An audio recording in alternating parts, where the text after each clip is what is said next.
Je préférais expliquer en français ce fédéralisme que certains veulent instaurer à Madagascar, mais c'est un mensonge. Les objectifs qu'ils veulent atteindre sont à l'opposé de ce qu'ils disent. L'objectif qu'ils souhaitent établir à Madagascar est une province ou un État autonome, avec un chef sans un président commun, mais chacun disposant de son propre gouvernement et de ses propres institutions.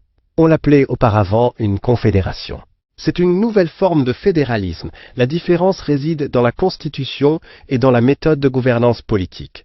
De cette façon, ils peuvent contrôler le peuple, s'accaparer toutes les richesses et vous ordonner d'agir et de faire ce qu'ils veulent. Ils incitent le peuple à protester ou à se révolter afin d'atteindre leurs objectifs. Le peuple est instrumentalisé pour y parvenir. Une façon d'isoler, de dénigrer ou de haïr une région ou ethnie. Dans ce cas, elles seront détruites et ne pourront plus diriger le pays.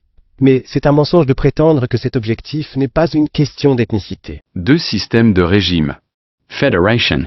Peut être parlementaire, présidentiel ou mixte selon le pays. Exemple, Allemagne, régime parlementaire. États-Unis, régime présidentiel. Confederation. En général, pas de régime national propre. Chaque État membre garde son système politique. Le régime central est souvent collégial ou basé sur le consensus.